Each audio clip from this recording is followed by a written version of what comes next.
Okay, hi. We're back. You just look like an Oompa Loompa, like just popping out. Hi, guys. Welcome back to Books with Boo. I'm JD, and this is Boo with other Boo. So. And guest Boo Heather. I'm back.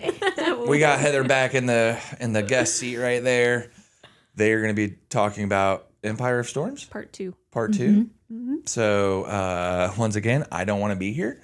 So, I'm here for the good part, the Rattler. We're going to be drinking a Rattler today. Mm-hmm. I have some really cool regulars that will pick up 6-packs or crowlers from our brewery and then take them and try to trade them with other breweries that they visit in their towns or towns that they visit.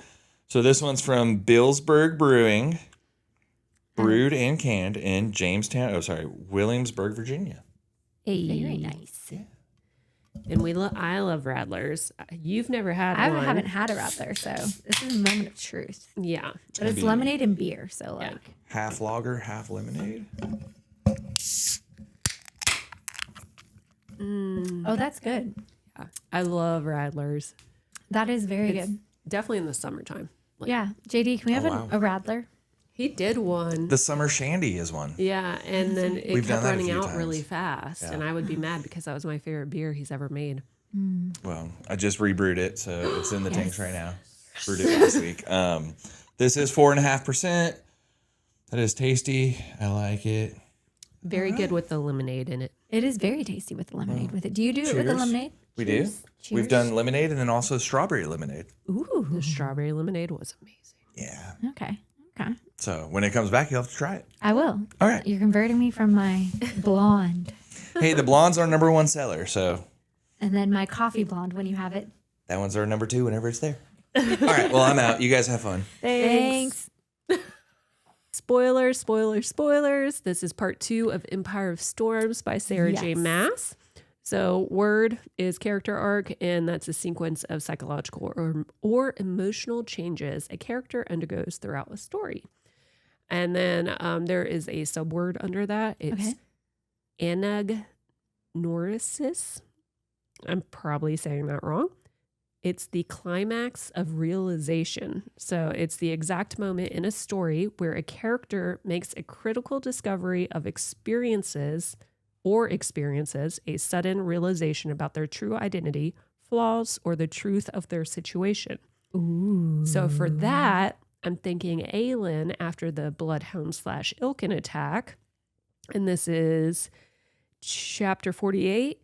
And Fenris had said, and this is after Manon had talked about the creatures of Morath. And then Aelin kind of went silent, and Manon was like, snap out of it. Yep. And then they were talking about maybe getting Maeve's alliance if she was coming there to help because they heard about the Armada.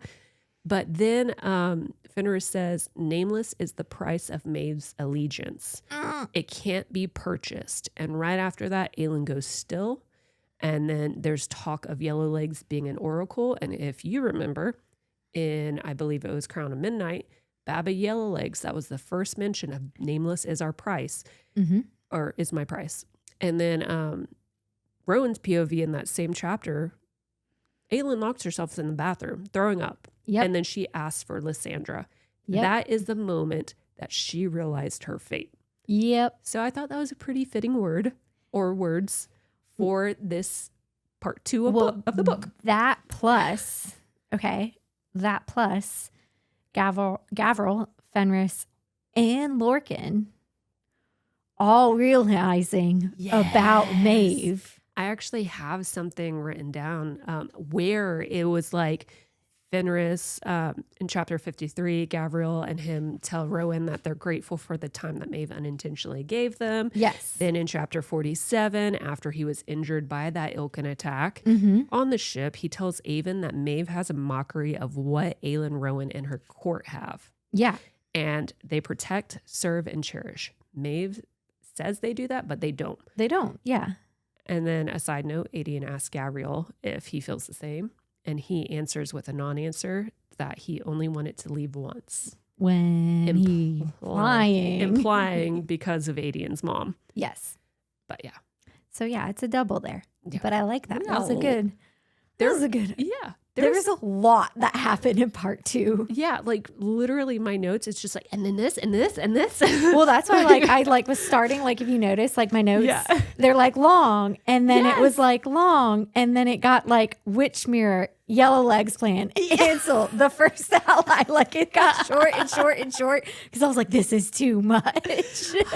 Yeah, that was me. Like my handwriting gets worse and worse, and you could see it just like, what did I write? Like, Yeah. I was like, I got to get short and sweet, and I hope I really remember what I was going to say. Oh, you're going to be fine. Yeah, you're going to be fine. But I figured we can start with a couple of things that I found very interesting that have to do with the Massiverse. Okay. Because let's go. Okay. Wait, have we explained... We've explained the Massiverse. No, we haven't. Would you like to? Sure. Okay. So, for those who don't know, the Massiverse, backtrack 2 seconds. Sarah J. Maas has written Throne of Glass, Crescent City, and ACOTAR, A Quarter Throne of Roses series, which she's continuing in October. I was about to say September, October. So, the Massiverse is all 3 of these series are connected and interwoven. And if you've read all 3, you have picked up the little clues and hints. And I will say, before we continue, if you haven't read all 3 series, I highly recommend before you start Googling and going down the rabbit hole to finish reading all the series and then Google and then reread, because it's really fun finding them after you educate yourself. Well, it's funny because I was reading part 2 and then I'm like, oh, I know that city. Right? I was like, yeah. Okay. Chapter 43. This was Lorcan's POV. Mm-hmm. Okay. They were fleeing from the carnival because they had reported them and they're in the barge. Yep. And then, oh no, this was right before that. Sorry. You're good. But they were standing by the river where the barges were, and on page 403, Lorcan is thinking the clockworkers, sailors, and merchants monitored to the clouds too, as they scurried about. Some lingered to tie up the long, flat-bellied barges and latch down the smooth poles they used to navigate the river. He'd seen a kingdom, perhaps 300 years ago, that relied on barges to sail its goods from one end to another. Its name eluded him, lost to the catacombs of his memory. Lorcan wondered if it still existed, tucked away between 2 mountain ranges on the other side of the world. Is that Valaris? I think so, because also I think Rhiannon is ACOTAR's Valkyrie because she held the line. Oh, I didn't catch that. This is so fun. Okay.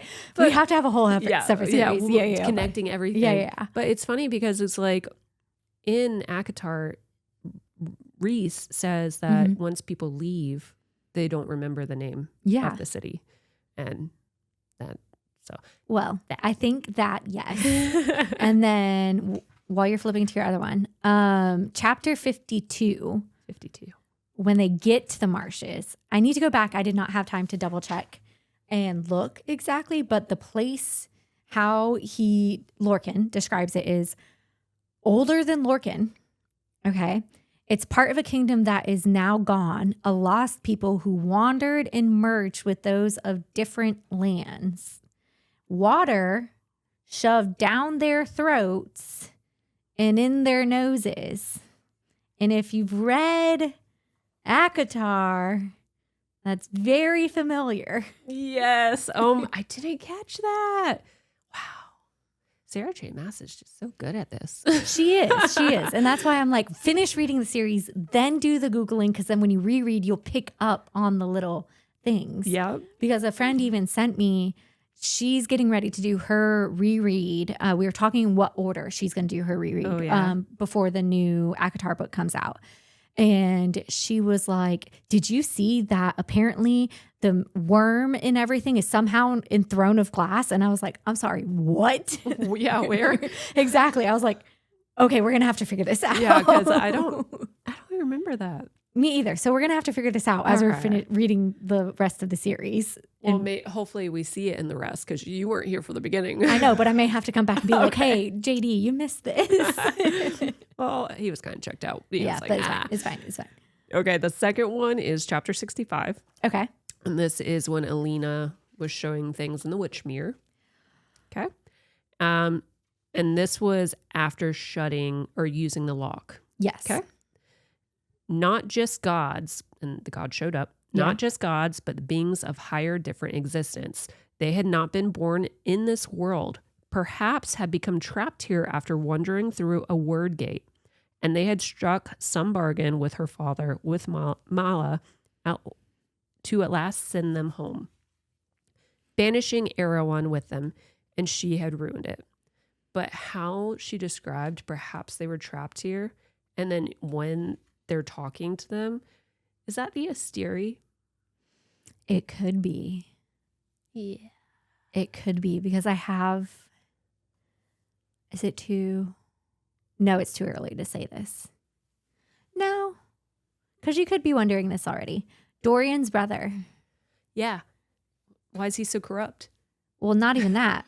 He left him. We don't hear about Dorian's brother ever again. Oh, yeah, that's true. Just randomly So Dorian thinking of him. what if he moved to a different world and maybe became a king on a different continent with a certain cauldron?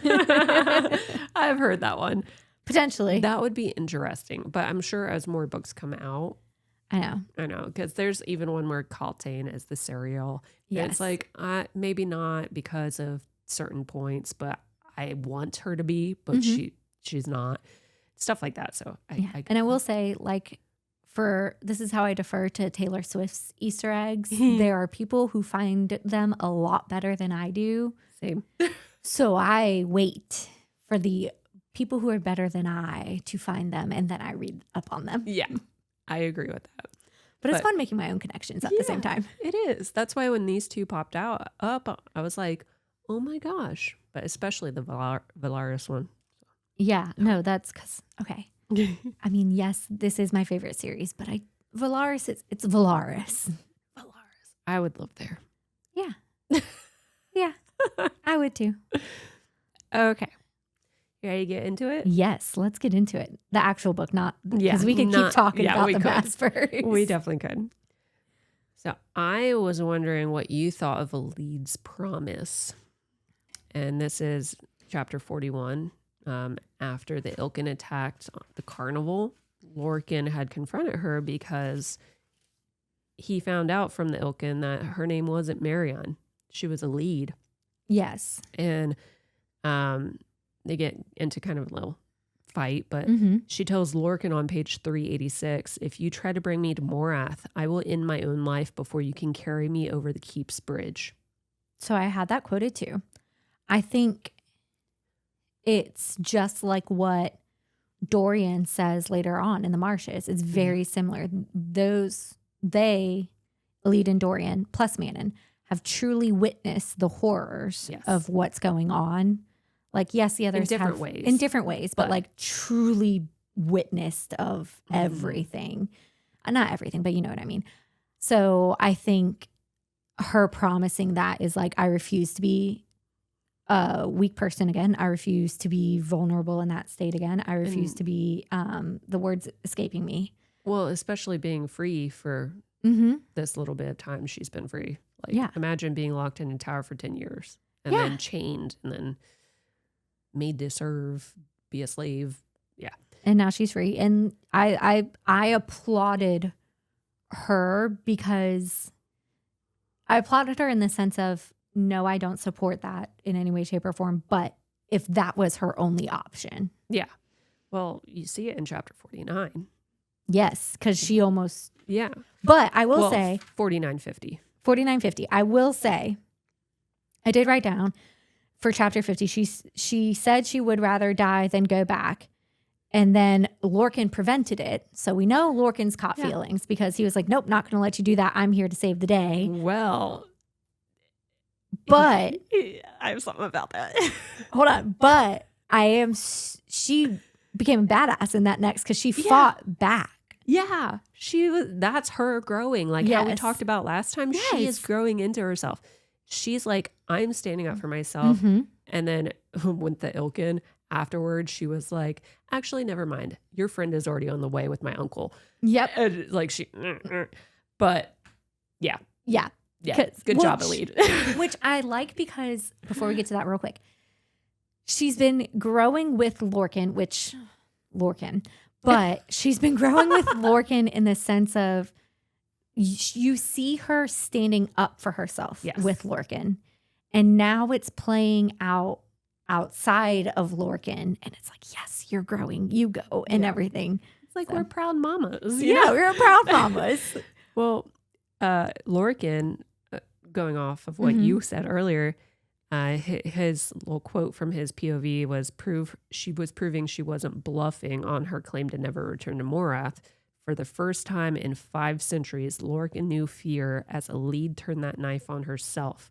And then as it was touching her leathers, Yeah, that's when his hatchet moved her wrist out of the way. exactly. So like, good job for having great aim, but also like you see him realizing in that moment that she can't be lost right now. Well, Like- that, and it didn't say this outright, but I almost makes me wonder if the God guiding him guided that as well.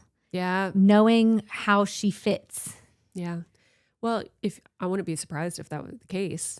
I wouldn't either. Because like even in the Stone Marshes when they reunited with the whole group, Aelin was being told see, Yes. and that was right before Lorcan was attacked. So That whole scene. I know we'll get into that. We'll get into that. Go Oh, ahead. sorry. No, go ahead. Well, after that, they always promise to find one another. And then later she tells him he always has a place in Parenth. And then later in his POV, he basically says that that's the first home he's ever been offered. She offered him a home. Yeah, because Maeve's home isn't a home. No. It's a house. Yeah. It's like how people say, like, you have a house or you have a home. Yep. Like, people feel the difference. Oh, yeah. Oh, yeah. I know I can walk around in my towel over here. Like, I don't have to do that. Can't do that in anyone else's house. I mean, not to be weird, but you're welcome to. But it's just, it goes into, and I think it supports Maeve's house not being a home, because a little later, I wrote it down at some point, Gavril and Fenris are telling Rowan, like, what happened, who Maeve added to their cadre. Cairn. Screw Cairn. Yeah, we'll get into that. He's like grandma. But Cairn being who he is in the sense of he is a sadistic person. He's a very sadistic person. It just reinforces it's not a home. Yep. Because Rowan did everything he could to discipline this out of him, but because he served under Rowan and everything, but did everything he could. And he gave up. Gave him to Lorcan. Yeah. And because he couldn't. And he was like, I can't do this. Lorcan, tag, you're it. And just nothing happened. But the fact that everyone recognizes that, it just reinforces that Maeve's losing her shit and her control on her people. Oh, yeah. Maeve, she thinks she's in control. Yeah, she thinks she's in control. I mean, even the Armada turning against her. That was awesome. I know. Oh, so much to talk about with that. So much. We shall consider it. Mm-hmm. Or I shall consider it. Yeah. Oh, you ready for another? Uh-huh. Okay. I'm trying to decide what to talk about.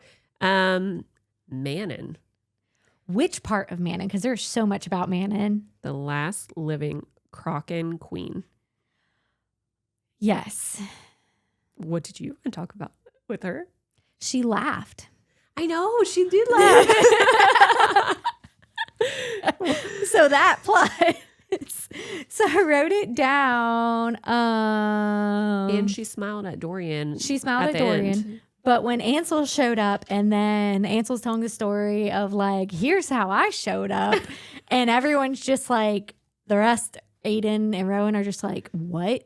And Manon is just busts out laughing and everything. I was like, oh Manon. Welcome to a court. Yeah, in a way, it's like she's healing and actually starting to feel stuff. And then it's also like, Manon, you just laughed. Yes, but I think she hadn't been accepting it or facing it yet. Yeah. Okay. Aelin was pushing her buttons with it. Don't get me wrong. But until Ansel showed up, when Aelin was like, she's the queen of the waste, by the way. Yeah. That was a funny little. Yeah. And Manon's like, no. And Aelin's like, no one of y'all have showed up, Kraken or Iron Teeth. Yeah. So yeah, she's the queen of the waste. She fought for it. Yeah. And y'all can't even grow a blade of grass. Exactly. Like, So she's protecting the people. But I don't think it really flipped for Manon what it meant until they stepped into the mirror. yeah, I agree with that. Yeah, that's a. Because she was probably internally accepting, I think, between the mirror and then the 13 saying like, yeah, so what? What are we going to do now? Yeah, I definitely think the 13 saying that. So yeah. The shadows told us, but like, we don't care. What's the plan? Yeah. I think that was the final thing that solidified that for her. But when they were in the mirror and she saw Rihanna and Cochrane hanging out with Alina and Gavin, they saw that she was her twin, just different colored hair. Yeah. So that was like, wow, I am her. I am someone who can lead or someone who could be a part of this. Well, not even someone who can, but someone who is predestined. Yes, predestined. To be part of it. That's a better way to say it. Because like Lysandra said it earlier in part 1, how like to Aiden, how some of this all feels predestined, rewritten hundreds of thousands of years ago. And even Gavril and Fenris say it at one part. Yeah, it's chapter 53. Yeah, right there. That it tells Rowan that Manon and Aelin's lives are intertwined. Both are half-breeds. They cover the 3 main races of the world, share symbols, and they're both queens. And 2 females whose path crossed tonight in a way we've rarely witnessed. Yep. And everything. So it's just like everything, and then we see it just reconfirmed with the mirror. Yeah. It's, well, those damn goddesses. They couldn't even get in the mirror without working together. Yeah, that too. Yeah. And it was Deanna's words that gave Dorian the idea. Yeah. Yeah. Still hair. I know. That was, I forgot what chapter, but. It was later on. I wrote it down somewhere, but I don't even know. It's okay. It was 61, 62, I think. It was right when Maeve showed up. Yeah, that sounds about right. It was 61, yes. 61. Yes. Okay. Because then they're hearing how it was predestined, how the goddess, and I say they in the sense of Manon and Aelin, how the goddesses were like, well, since you screwed up, one of the heirs is going to have to fix it. And then essentially Nahima and Alina, thank you, decided it was going to be Aelin because Dorian wasn't ready. Because no offense to Dorian, because he has had such character growth, but he was a little bitch prince in the beginning. Yeah, he he had some moments. He was a playboy. Yeah, he was a comfortable prince. It's like Aelin, she was arrogant. Yes. And not as mature. And then he was definitely not mature. Not at all. But then he was like wasn't throwing tantrums, but he was like throwing tantrums. Yeah. Like, it's so unfair. My dad's mean and stuff like that. But I mean, everyone hates your dad. It's okay. Yeah. I don't know. But they both have grown a lot. And he's definitely a favorite after the hand scene. Let's just say that. Yeah, we could go into that. I don't think we're ready to go into that yet. No, we're not. We'll save that. What about Manon and Dorian? Do you have any thoughts as to about them as a couple and like they're growing together? Yeah, and then why Dorian would choose her? Because she's not human. Yep. I have that written down. It's, He he basically said that to her. He did outright say it to her. yeah, it was chapter 48 after the Ilkinen bloodhound Mm-hmm. attacked the ship. Page 456, Manon says, "Do not mistake me for a human woman, Princeling." And Dorian says, "I have no interest in human women, too breakable." Yeah. And that just goes off of chapter 45 when Adian was asking Lysandra why Dorian would want a witch. And it's because, Lysandra says, past clients, whenever they would lose someone close to them, they would always want something different. Yeah. And that just reinforced the fact that Dorian loved Sorsha, and he's found comfort in someone so different from her Mm-hmm. because he knows she can take care of herself. Well, that plus I don't think he's still in love with Aelin. Okay. I Oh, don't no, think, no. no.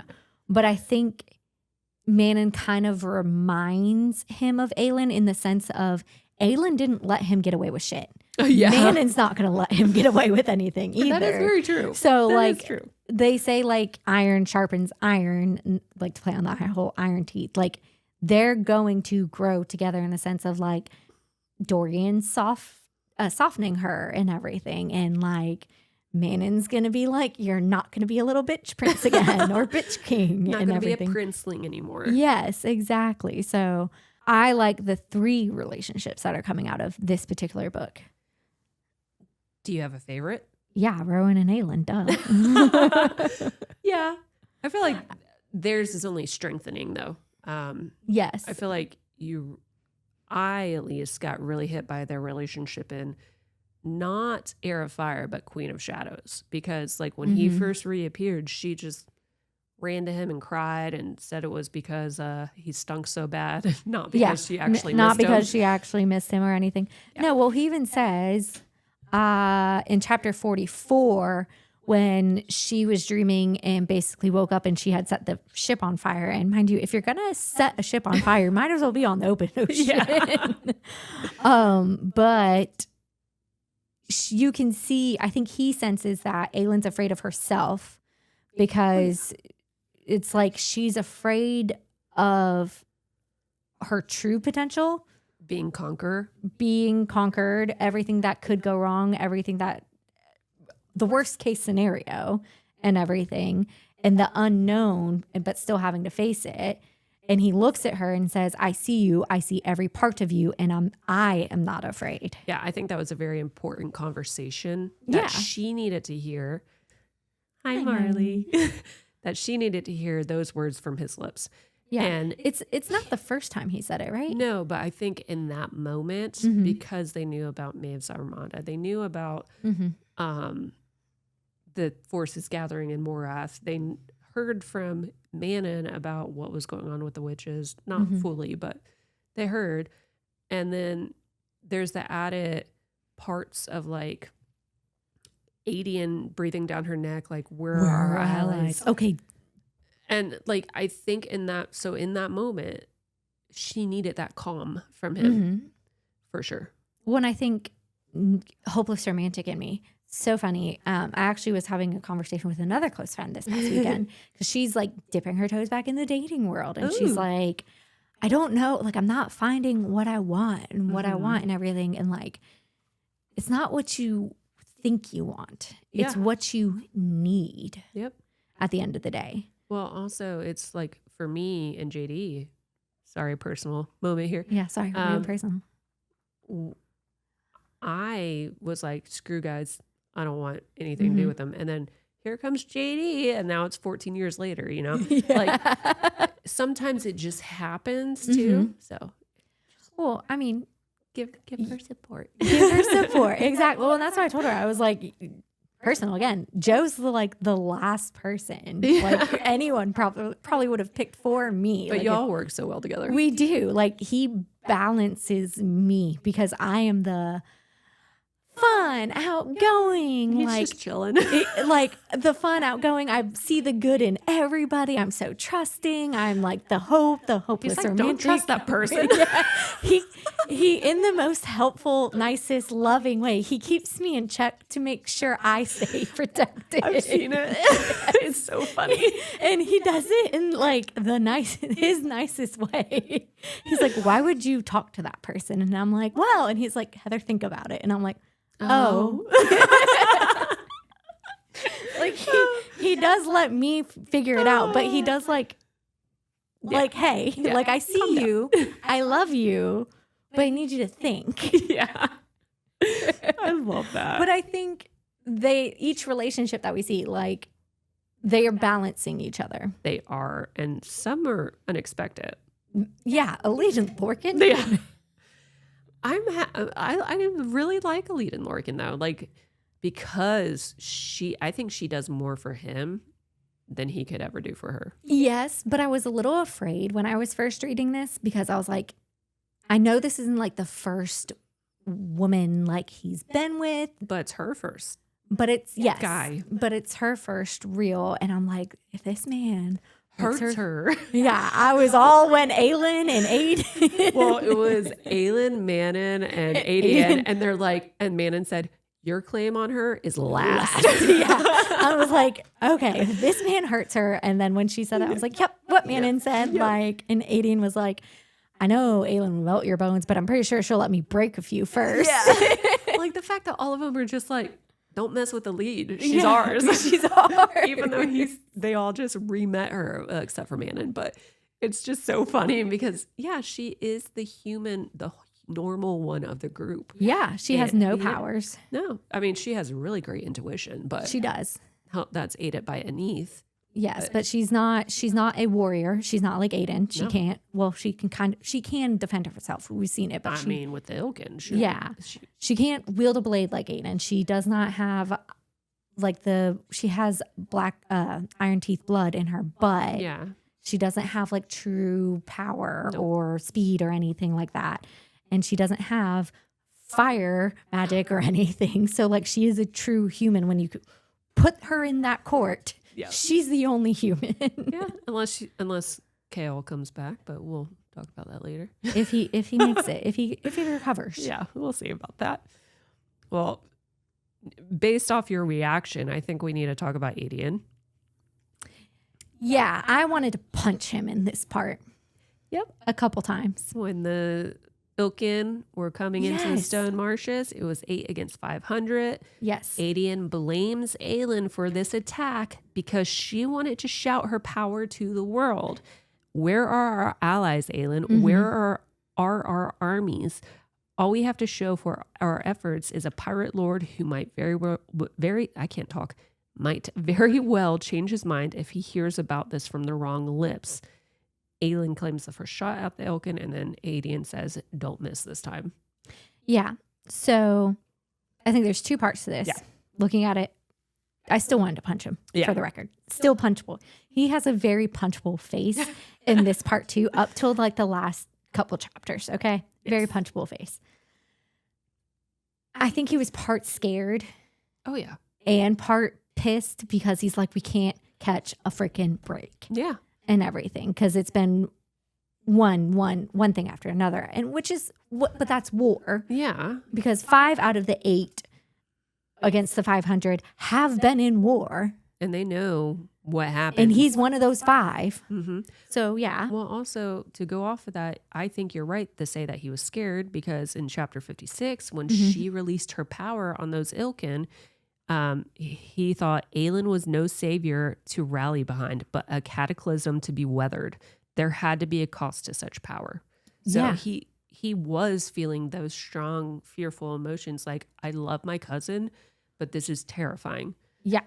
Like, what is the cost for her? Although I did love 2 things about Aelin's response when he was like, where are our allies? And she was like, so I guess that your perfect phase is over. Yeah, I did like that part. And then when she was so pissed, she's like, I get the first shot, because like Aiden was pissing her off. Like it was just like, no, everyone is telling her what to do. She's just like, leave me alone. And she's just like, I know exactly what I need to do. I've been siphoning. I've been going down. None of you know. You 3 Fae Bastards should have recognized that I've been doing this and everything. But then her doing what she did, I think was a giant middle finger to them as well. Yeah. Of like, by the way, I can still do this. That is true. But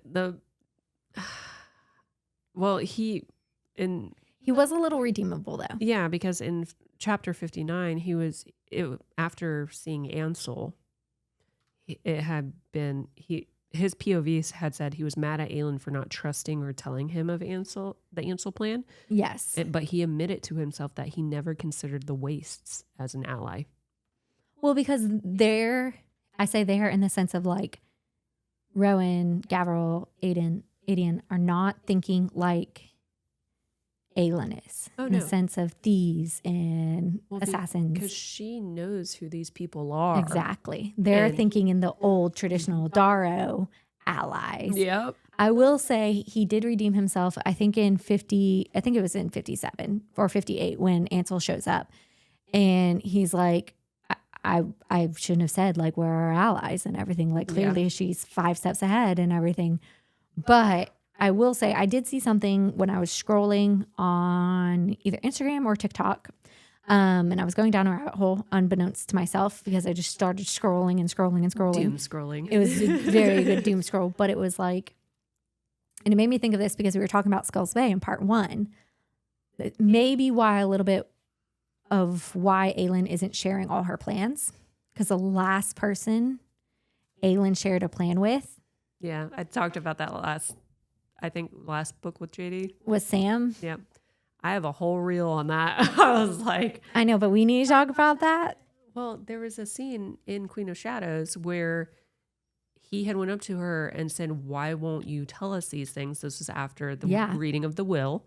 And she said something along the lines of, "What if it cost you your life?" Yeah. And so he knows that's where she's coming from. But ever since she let Sam help her plan, she hasn't really let anyone else except for Lysandra. Because Lysandra kind of thinks along the same lines as she does, I feel like. When I think Lysandra is the only... excuse me. And I think Lysandra is the only one that's connected to Sam and connected to her past. Mm-hmm. Like I was kind of saying, who knows how Selena/Aelin thinks. Yes. So she knows she can give a little, and Lysandra's going to be like, cool, I know I need to know just this little bit. I don't need to know the whole plan. And then figure out the rest. The sea dragons. The sea dragons. Like, she's like, Aelin's going to tell me this much. Mm-hmm. I'm going to figure out this much on my own. Well, she's thinking with her whole brain, unlike some other characters. With half their brain, dudes. I'm just going to say it. But I will, like, he felt guilty for questioning her. And I'm glad he felt guilty because then Ansel shows up and I adore her. I know. Her first words were, "Who gave you permission to use my name in pit fights, Aelin?" And then it was like, "Hello, traitor," and "Hello, bitch." Yeah, something like that. It was. She's like, heck yeah. I was like, oh, another friend. Yeah. Well, also with Ansel, like in chapter 60,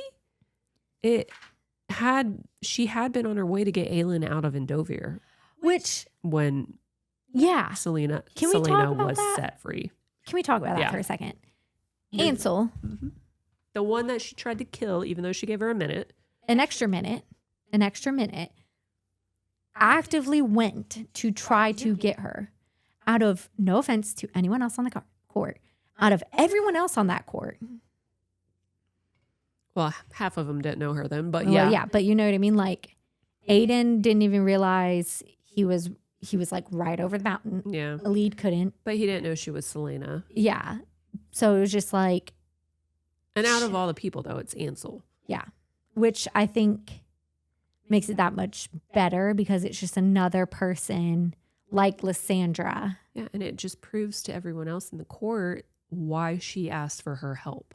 Well, I think it proves another of like, hey, trust her? Yeah. That she knows what she's doing. Well, she also, there was something else about her. She started planning that in Queen of Shadows when Yeah. she was in the fighting pits. She had red Yes. hair not just for Arabin's plan, but to get her attention. Yeah, and for her to be like, yeah, there was a reason Yeah. why I had red hair. Like, not just one reason, Yeah. multiple reasons. There was multiple, and this was one of them because she knew if her girl heard that somebody was in the fighting pits with red hair and using her name, She'd be like, I know that. there's know only who this could be. one person who would be bold enough to do that. Because I think if the roles were reversed and Ansel went in with blonde hair somehow to try to make her red hair blonde, And said, my name's Selena Sardothian. yeah, it'd be like, okay, we need to go. Yeah, right away, she would have heard that and been like, who the heck? And then been like, okay, we need to go. Well, did you want to talk about what happened at the end? The multiple chapters that basically tore everything apart? So, yeah, trigger warnings, tear Emotional warnings, damage. emotional Like- damage, like we said last chapter. But before we do, I forgot about this real quick. Yes. We were talking about Elite's character growth. In chapter 63, Elite stood up to Aiden I know. of I saw all that. people. Yeah. Because, like, And then he snapped at her. yeah, like he snapped at her and was like, and she turned around and be like, I'm not the only one that's afraid that she's not going to show back up. So chill, kind of thing. Yeah. So It's like because he's family, he can have a bigger like blow up about it. no, But her it's not true. freaking Yeah. lover can. True. True. But wait, before we talk about the end, do we want to talk about them reuniting? Do we want do we want to do happy before the sad or sad and then happy? Let's go ahead and do happy. Okay. You want to do happy and then sad? Yeah. Okay. So in chapter 57,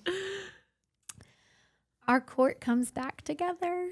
I know. It made me so happy because first I'm going to backtrack a little bit because in 56, it's where Elide first sees Aelin, like right before she unleashes her fire and everything, and she like stops and like just goes slack because it's the first time in over 10 years that she sees her, and it like just hits her like, holy crap, she's alive. And I've been traveling all this way to find her, and, And oh my there gosh. she is, kind of thing.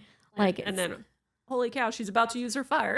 like duck and cover as best as you can in that kind of situation. And then in 57, they obviously get reunited, but Elide putting herself in front of Lorcan Yeah. when Fenris and Gavril were trying to kill him. The guilt that Fenris felt, I know. because like it even says like you could see it in his eyes. So you could see it in his eyes and everything.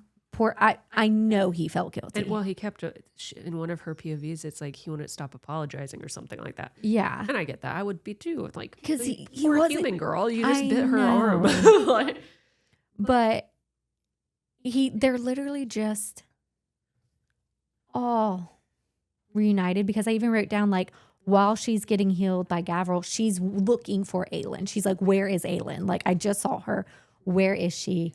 And the fact that Aelin walks up and then Aiden walks I up know. and she's like, oh my gosh, there you are. And the Manon And eventually then walks Manon, up. and then Manon mouths the word hope of all things. Yes. And then, of course, she then goes into like, I was given the stone, like, I know. which goes into what you were talking about, the small acts of kindness Yep.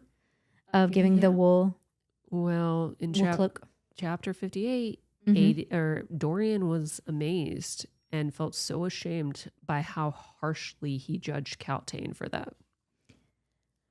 Well, in his, But I agree. I would have hated her too. back yeah, then. I was about to say, in his defense, you can judge someone on their actions. You Yeah. try not to judge, but you can judge her on her actions a little bit. Oh yeah, but You can have pity and empathy for her. That's true. But you're correct. It's that small acts of kindness. So, Small acts, yes. And then it all came together because she turned the tides of everything. she did, and Dorian even stated that he's like, Yeah. she just turned the tides in this war. Well, and the fact that Lorcan even admitted to Aelin, because Aelin was like, why didn't you take this? It wasn't mine to take Yes. because of that kindness. Because of that kindness. Yep. Because I think he also knew it would have broken a lead. Oh, he said that. There was a moment in the book where he was like, I know if I took this object from her, that it would break her because she's never had nothing in her life. Yeah. And I can't do that for her. I No. couldn't live with myself if I did that. No. I actually wrote down that whole section of what he said or his POV in that moment. And I just didn't add it to my talking notes because I knew we would blah, blah, blah, blah. Blah, blah, blah. We recorded an hour and a half last hour. Yeah. But the fact that when they all came together, because like obviously Aelin's knees hit the ground, Aiden's knees hit the ground, Lead's knees hit the ground, and Manon walks up, and it's just like, I felt like It's a great moment. It's a great moment. Yeah. Their little sister came home. Yeah. Basically, she's basically their little because they sister. also, Aelin and Aiden didn't realize she was alive until Manon told them. And then when she was in that delusional state, Manon, she kept remembering people coming in and yelling at her to tell them about a lead. Yes. So it was just a happy moment for the tear jerking emotional damage that this book ended on. Especially when Aelin told her what her mother said. Tell my lead, I love her so very much or so much. Yes, because it even says like she's been holding that by herself For 10 years. for 10 years. Yeah. Sorry if you guys can hear the dog in the background. She's the bestest. As her lawyer, as Emma likes to say for my 5-month-old puppy, as her lawyer, she's fine. She's just an old lady trying to get comfy. Exactly. She's fine. Well, did you want to go into the... The horrible part? Yeah. Maeve's a bitch. Yeah.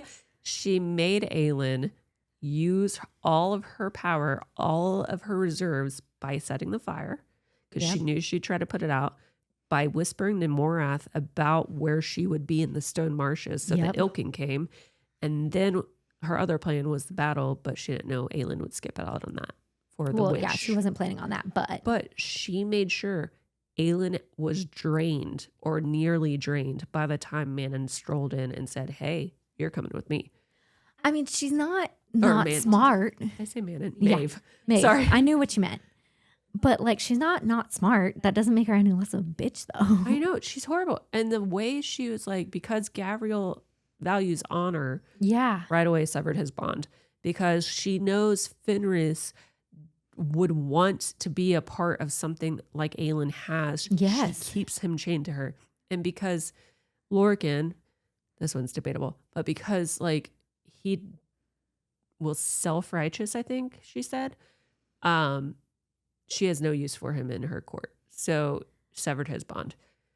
But I get that. I'm kind of glad. I would be glad if I were Lorcan, but I mean, I would. First of all, I obviously cried when I read this. Second of all, I hated Lorcan. Oh yeah. When first reading this, because same. It was very much like Lorcan put out the call. Yeah. She showed up. And Aelin knew that, yes, it was a warning that the Ilkin were coming, but also knew it was a summoning for Maeve. She knew. Yeah. And she planned accordingly. Yeah. AKA, spoilers, marrying Rowan. So Terrasen had a king. Because she didn't plan on coming back. Yeah. Making sure Lysandra could act as her. Mm-hmm. But there were Lorcan, his POV right before the very end of the book, he could only think of the blood that was surrounding him and the hole in his chest. Yeah, because Alid was like, go the hell away. I am not loyal to you anymore.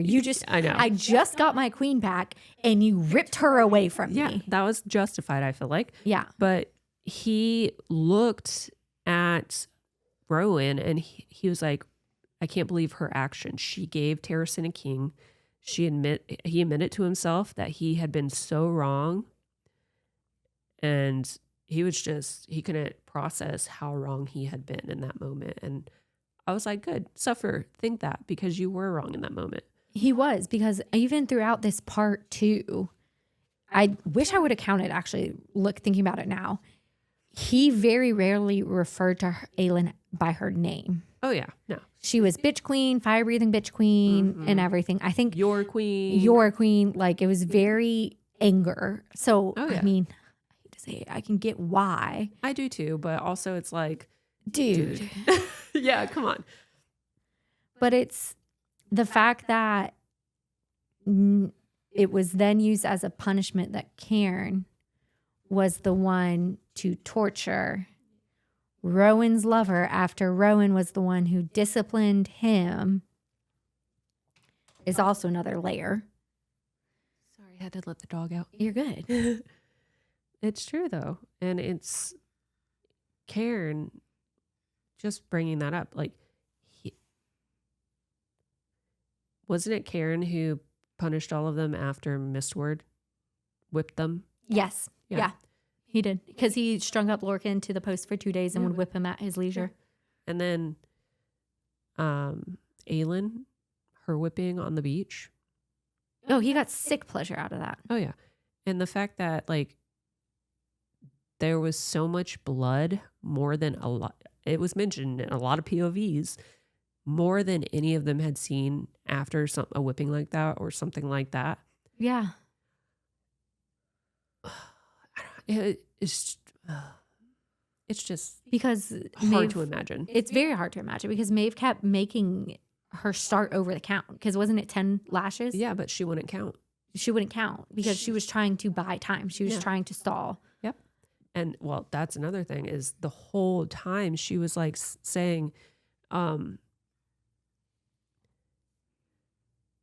time, her only tool and her downfall, she had run out of it and had no idea what to do. And that's when Maeve's armada had shown up. Yeah. And you see it over and over again, the time thing, but especially when she heard that soldier say that, hey, people are coming, we should leave, resume this another time. Yeah.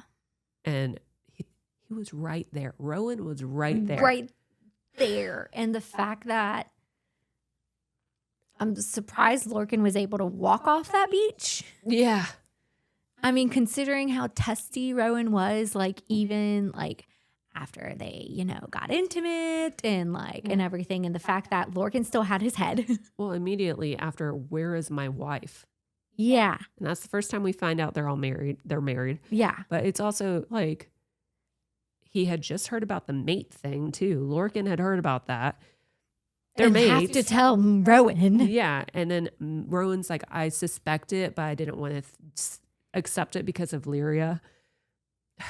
Which I get, but like, maybe it's just a conniving bitch. I know. And like And, the like, fact that she forced him to mate with Lyria. Like, there's no other, like, there probably is a much better, like, intelligent way to say it, but there really isn't in my eyes at this moment that Maeve is a conniving bitch. Yeah, she is. She really is. I mean, all she wanted is to take Aelin, Yeah. make her hers, and then get the word keys. Speaking of word keys, yay for Manon having them in her pocket. Well, But- Aelin for thinking 5 steps ahead Yeah. to keep Maeve distracted to be able to slip them to Manon. Yeah, in front of everyone because everyone was looking at her. Yeah. But Because she's a thief and she can reverse. the dog Hi, opened the baby. door. You opened the door? Hi, sweet girl. Can you lay down? Marley, sit. Good girl. Good girl, Marley girl. That's my Marley girl. Don't lick. No Thank licking. you. No licking. But the first time I ever read this book and Maeve was just standing there, I was like, why won't you do something? Especially with a lead there. You love a lead. But then the keys, it makes sense. But For Manon, yes. Yeah. For Manon, yes. I recognizing that now, but also I think at that point, Manon, at that point, she hadn't realized the 13 were alive either. So she No. didn't well, the 12, but Yeah. she hadn't realized how they were part of the Battle. battle. Okay. Yeah. So I don't think she had truly decided until then how she was going to be part of the war. oh no, she Because- just knew she had to hold on to the keys away from Exactly. Maeve. And get them to Rowan and Dorian and everything like that. So I knew she was like, I know this is my role. But Lorcan, like, I understand why a lead was so broken and pissed because she was like, you just stood there. Yeah. You stood there. Gavril at least tried to fight it. Fenris, in He his own tried. way, tried. Yeah. Well, Devil's Advocate, yeah, Lorcan was under Maeve's control, devil's advocate. Yeah. But yes, the other two did try to fight it more. Because they knew it was wrong. Yep. But like Aelin even says, I wish I will, wrote it down. She was I will like, always see you crawling to him or her. after her. Yeah. Yeah. The woman you love. Yeah. If you want it. Yeah. Actually. I will always see you crawling to her. That was like chapter 70, maybe. My bookmarks. Yeah. Well, Keep going. the one thing that the first time I read this was as soon as they had their little moment, they were just standing around, they see Ansel coming up on her robot. Rowboat. Gosh, I am sorry. I'm having a moment tonight on her longboat with Enda and Celine. I think, no, Celine wasn't there, but with Enda, they see another longboat coming. Yeah. She was this close. Aelin was that close to seeing Galen show up. Yeah. And then not even 5 minutes later to seeing Ilias show up. And then seeing these massive boats out in the distance and hundreds of silent assassins. That's the part that kills me, is she was that close to seeing them all. She was so close. And even like, well, I haven't gotten to it, but even here, Maeve is like, why doesn't my second tell me, so busy, Lorcan? You've been so busy these months. His voice was hoarse as he lowered his head. I did it for you, Majesty. Then where is my ring? Where are my keys? A ring. Aelin was willing to bet it was the golden one on her own finger, hidden beneath her other hand as she clenched them before her. But Lorcan pointed his chin toward Aelin. She has them. 2 keys. Cold clanged through Aelin. Lorcan. The guard's blade twitched at her throat. Aelin only leveled a cool stare at Logan. He didn't look at either Aelin or Aelin, didn't so much as acknowledge their existence as he went on. Aelin has 2 and probably has a good inkling where Erwin hides the third. Lorcan, Aelin pleaded. No, he wasn't about to do this, about to betray them again. Yep. Be quiet, he growled at her, meaning Aelin. So he could still say his own words. Be quiet. Yeah. Yeah. It was bad. It was chapter 74, I think. Probably. Hold on, I'm getting there. I think. But yeah. So here it is again. Sorry. I'm like, you're good. I want to hear. Fenris and Gavril show up. Let her go, Fenris growled at the Dark Queen, advancing a step. Let her go now. Maeve turned her head, that darkness still lashing Aelin. Look who finally arrived. Another set of traitors. What a valiant effort you made, Fenris, delaying your arrival on this beach for as long as you could withstand my summons. Did you enjoy playing loyal subject while panting after the young Queen of Fire? Yep. He stayed away as long as he could. Yeah. Yep. Stop it, Fenris snapped. Maeve, please, Gavril said, exposing his palms to her. Maeve, the queen crooned, not Majesty. Has the lion gone a bit feral? Perhaps too much time with his unchecked half-breed bastard. A.k.a. Gavril. Oh, wait. Aiden. Aiden. Wow. But it's even like they have changed. Gavril and Fenris have changed and everything, but I'm not going to fight it. They have. Oh, no. It's like in 74. Nope. Oh, we passed it. You find it. Okay. But basically, Aelin is like pissed at him for not doing anything and betraying them after already signaling the call and calling Maeve there. And she's basically it's after the 13 arrive, because I want to say she goes to Astron at one point after basically telling Lorcan off. It's right there. 74. Oh. Page 673. Nothing of her in the raw voice as Aelin said to Lorcan, I hope you spend the rest of your miserable, immortal life suffering. I hope you spend it alone. I hope you live with regret and guilt in your heart and never find a way to endure it. Then she was heading for the 13. Yes. See, I knew she was heading to 13. So I was like, it's after 13 show up. Yeah. And then, well, before that, even Adian snapped to Lysandra, You can go to hell. You can go to hell, you lying bitch. So they're all like fracturing in some small way. Yeah, because this was after Lysandra and Aelin promised they would go forward with honesty in their relationship. True. But Lysandra was willing to sacrifice her future, herself, For her queen. for her queen. Yep. By pretending to be her, shapeshifting into Aelin. Well, also because Aelin was willing to sacrifice herself for all of them. For all of them, A. B, Manon even says it, for a Iron Teeth witch is how the 13 then get involved of Yep. like, this is what we're going to do. But then it goes into, like you said, they're fracturing. So Rowan just lost his wife. Yep. Lysandra lied to Aedion. Yep. And Lorcan betrayed Aelin. Aelin.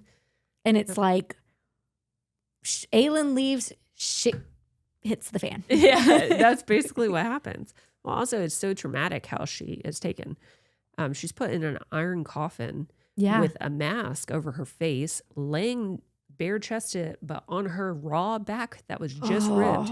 She has chains around her ankles and wrists, and she has one around her neck. Which is just, it's worse than what she had in Andover, too. Yeah, it is.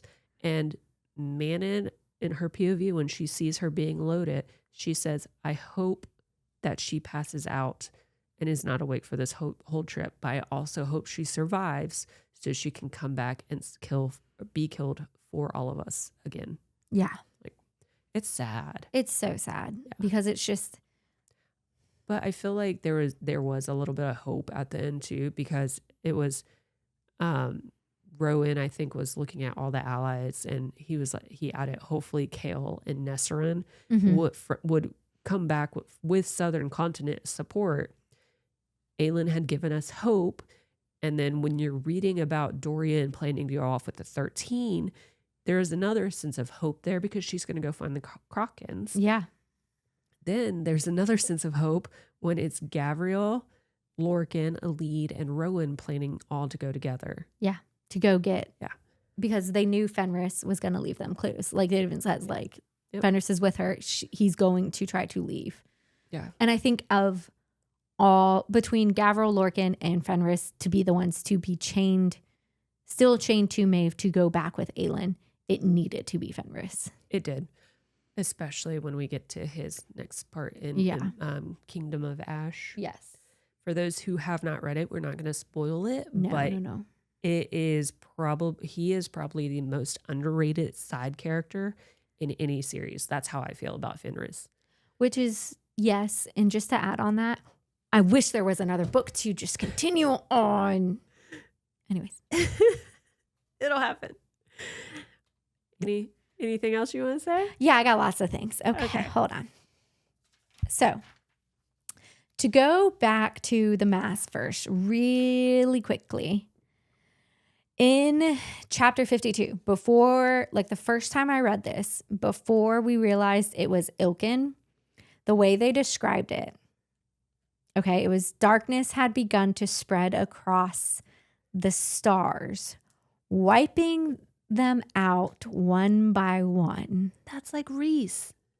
Out of Akatar, which so when I first read this, I like dropped my book and I was like, what is it? Do we have another ally? And like I picked it up, I was like, shit, it's not, but that's okay. It's funny because I read Throne of Glass first out of all the series. Then it was Akatar, then Crescent City. So I read Akatar, Throne of Glass, then Crescent City. Which makes sense. Yeah. Well, Crescent City was hard for me to get through. The first book was hard for me to get to. It's funny because same, but I still like the first book of Crescent City way better than the other two. I like the ending of the first book. Me too. The vacuum? Okay, wait. No off topic. No off topic. The vacuum, though. And then even more so, like I just said, I read Akatar, then Throne of Glass, then Crescent City. So something I was talking to Emma about before we hit record was... also, before you move on, yeah. There's talks that Maeve and Reese are kind of like the same because of that. Like, that power, the darkness. Yeah. So, okay, keep going. Sorry. Well, that's what makes me think. Yeah, I know. That's the whole other conversation. And everything. You guys stop, sweet girl. I brought this up because ACOTAR was the first series I read. And if you read ACOTAR, you know the intimate scenes are much more graphic. Yes. Yes. So I just said to Emma, I was like, I think it's very interesting that these scenes here with the three couples are more implied Yes. compared to how detailed they were in ACOTAR. Yeah, but also she was younger when she wrote this. Yeah, but Well, actually, no, not this one. I think she was starting to write. Yeah, because that was out already. ACOTAR was, or Yeah, Court of Mist and Fury was out already. yeah. So never mind. Maybe she was just sticking with the style maybe, but because it made me. it's a subplot in Throne of Glass. It is very much a subplot, which I think is very interesting because it was almost a subplot. It's kind of a plot, but it's like a subplot. Yeah.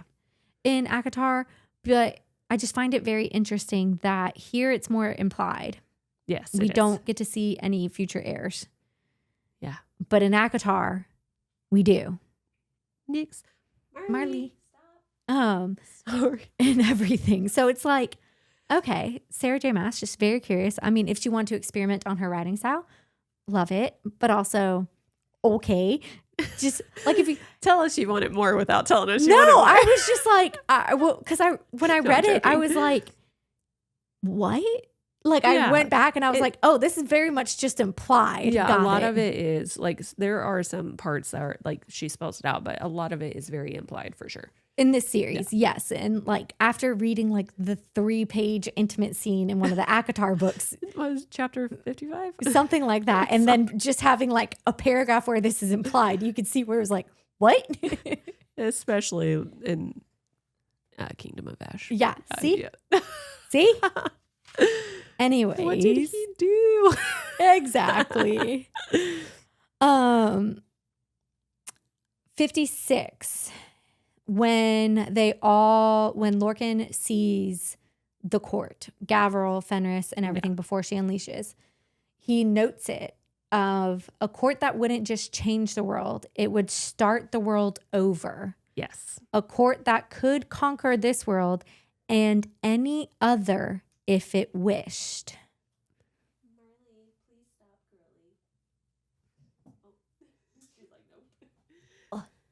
girly. Which made me also link it back to, yes, technically this series is done. Mm-hmm. I'm not saying she went and conquered any more worlds, but what reach and influence? I'm hoping that there will be more connections, kind of like how Crescent City connected with ACOTAR. But, and Throne of Glass. Yeah, but like... Because what's-her-face is heir of Brandon. Yeah, true. But, I mean, more connections. So, hopefully. More. I need more.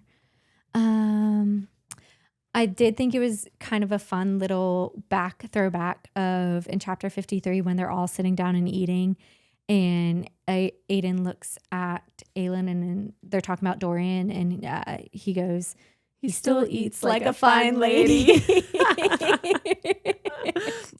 Yeah, that was great. Because it's just, let's just comment on that, because 10 years ago is when life changed for everyone. So it was nice, a nice little fun moment.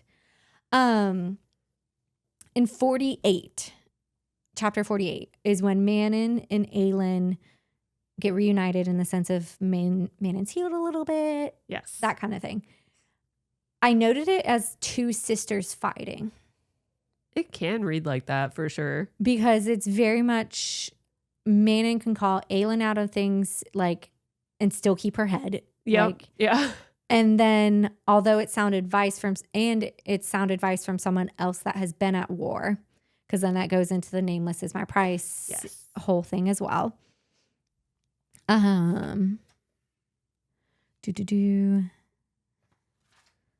my notes. There's just so much that happens in part 2 There is and part so 1, much. but there's a lot. Oh, we haven't talked about this. We mentioned it, but Nahima. yeah, when she saw her again, looking so young and healthy. Well, that and how, I don't want to say Nahima set things in motion, but Nahima was She a did. bigger part in what we all originally thought. When you read these parts for the first time, when they see everything in the witch mirror, it is in a way more devastating. And can we talk going off of that? But like you said it earlier, Alina and Nehemia had basically chosen Aelin. Yeah. Chose to break her so she can become who she needed to be. Yes. But Alina, she wanted Aelin to live and even saved her. She gave up her eternal soul to go home with Gavin and her kids and all that, to save Aelin in that moment when she fell into the river, because they were going to take her then. And to like fix everything then, so to speak. And I say fix in very loose quotation marks. But then at the same time, like you said, Alina chose to save her because she's like, no, she wanted Aelin to have some sort of life. Well, the first moment was when she was fighting to hold on to that log. She said, "You did not yield." Yeah. Alina said that. And that's a very good quote that we will see again. But she couldn't let a child not live after fighting so hard to live. And even though there was even a quote where she said, even though I knew who he was, she had a flick of magic, brought Arabin over, and he saved her. Well, and I think she saw the fight in her and was like, if anyone's going to train the fight in her, it's going to be Arabin. Yeah. But she gave up her eternal life with Gavin to give Aelin a few more years. Do you think I think part of it is she wanted her to have some of a life, but I think part of it is guilt for. Oh, there's definitely guilt. The guilt for extending that this is going to have to be passed on to another generation. Oh, yeah. She definitely, Alina feels so guilty for that. Oh, yeah. She was like, I didn't know, and I'm so, so sorry. But also, she thought a future person in her bloodline would be okay to deal with in Mala's bloodline. Yeah. She'd be like, it's a stranger. And then she watched Aelin. And it became more of a, like, I want to say more of like a daughter to her. Yeah. It became someone I'm guiding that's not just a scion.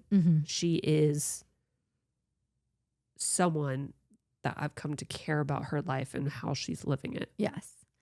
But then I just hated that. I don't want to say hated. I just did not like that Nehema went looking. She was called, went looking. She was ready to, she thought she was the one who had to be sacrificed. Which, kudos for her being ready. Yeah. But also then the decision was made for Aelin. It was another decision made for Aelin by someone that Aelin ended up trusting. Yep. It's that whole thing where she has always been chained. She has never really been free. Yeah. And that was a big thing in Throne of Glass, like telling Kale, and in Crown of Midnight too, I've never been free. Right, Mar? Well, even now she's not. I mean, literally and figuratively, like she's chained to these expectations of her throne. She's chained literally to Maeve at this point, at the end of this book, and so on and so forth. And like she's chained to Nameless is my price. And even when Elide first saw her, she noticed the chain scars on her wrists. Yeah. That was one of the, if not the first thing. Oh, yeah. It's just how much she suffered, and then to be chosen for this. Again. Which is just heartbreaking. Emotional damage. Such emotional damage. And I wish like this episode would be happier. Yeah, but this part 2 is just such emotional damage. It is. And then like when you read it, you are actually in it. And especially for the first time, you're just like, oh my gosh, what did I just read? Yeah. And it is so heartbreaking. But it's what makes this so good, because you are rooting for these characters. You very much are. And then all of a sudden it's like, yeah, they have hope. And I have a little bit after reading that part about the allies, but also at the same time, it's like, where's Aelin? Yeah. How are they going to get her? And then when you finally do get to Kingdom of Ash, it's like, holy cow, this is bad. It's that suspense that has you sitting on the edge of your seat. And I'm very grateful that when I read this, all the books were out, so I did not have to wait. I had to wait a couple of years. I'm very thankful for that. Like, I'm having to deal with that right now with Fourth Wing. You're having to deal with that with Fourth Wing too. Like, At this point, I'm just like, oh, Well, it's not, yeah. I just in the sense of like, when I first read, like, I downloaded all these. I did end up getting physical copies of this series and everything, but I downloaded all of them. And this was one of the series like, oh, nope. Started one, went to the other, went to the next, went to the next, went to the next. Like, it was a couple of 3 a.m. kind of mornings of reading. Oh, yeah. It's one you can't put down. No, Like, it's absolutely not. Hold on. I mentioned the Bitch Queen. I did say, because Lorcan even had this thought in chapter 43 of how Maeve got a lead. And I literally wrote, Maeve can't have a lead. We riot if Lorcan would let that happen. Plus, because Lorcan thought if Maeve would find her useful.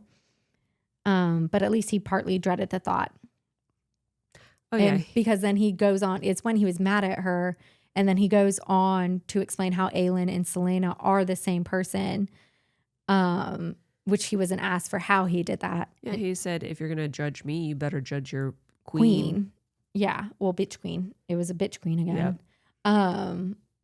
But I think he's more pissed because he got tricked by a child, and Elite is not a child, but compared to his 500-year-old, Yeah. but she this is. wisp of a human that's Yes.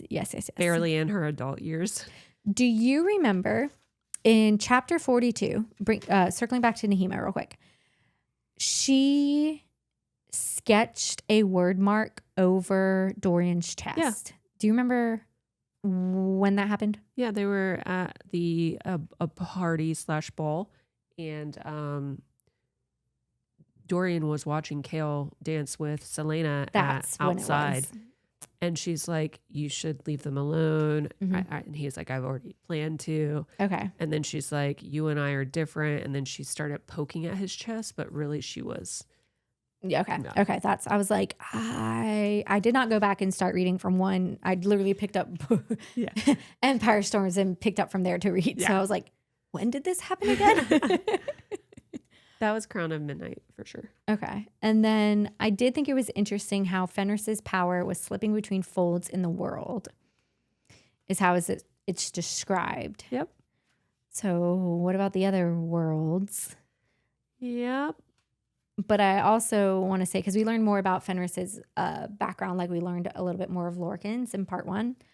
I forgot that his mother was a warrior. Yeah. Like both of his parents were, but definitely his mother. And I think it's partly why he likes Aelin so much, because she reminds him. Of her mom. Yeah. Yeah. Even though she did stay home with the twins, she still defended their land. She was a Yes. warrior. Yeah, she was definitely a strong woman. And that's what I think he said yes, or Connell said yes to Maeve, because he wanted that warrior mother figure again or something. Mhm. And Connell had thought that it would be something like Aelin's court, even though Aelin didn't have a court then. Yeah. And then Fenris knew right away it wasn't going to be like their mom. No, It not wasn't at going to all. be like someone like Aelin. Not at all. That's why he joined, to Yeah. protect his brother. His brother breaks my heart. But no, I think I mentioned the witch mirror. Oh, I did not mention this in last part, and I want to mention again before I forgot again. Okay. Manon, okay, was basically put on trial. It goes back to the similarities of Manon and Aelin's parallel. Yeah. Manon was put on trial for killing Yellow Legs after Aelin had killed Yep. Yellow Legs. Even though she denied it, and it was a defense. It was self-defense. I don't know what you're talking about. That's Absolutely. But no, I think this one, because of how it ended, it's not so like. It's definitely not. We're not laughing like we were last part. Yes. But it's still. I feel like it's so impactful because we were laughing so much last part. We are. And then this part, we're just like, oh, It's sad. It's very sad. There were some fun parts, but yeah, it's a It's a heavy part. It's a detailed, heavy part 2. This is when you were correct last episode saying this is the beginning of the end, basically. Yeah. Like, it is. This is the chain reaction that finishes it all. Yep. And we have to wait. Yeah. Not like go ahead and rate it. I will rate it. I will still say I'm going to go with a 3. Cool. I did 3.6 just because the emotional damage. But, see, I knock off points for emotional damage. You give me emotional damage and I'm like, yes. I have enough emotional damage. I don't need more. Well, it distracts me from other parts of craziness of life. That is true. That is true. But our next one is no, you and JD. Yeah. So JD, he misses talking to everyone and in the mic. So he wanted to come back. So we're giving Heather a break this time. Oh, darn. And for JD, we are reading The Only One Left. This is by Riley Sager.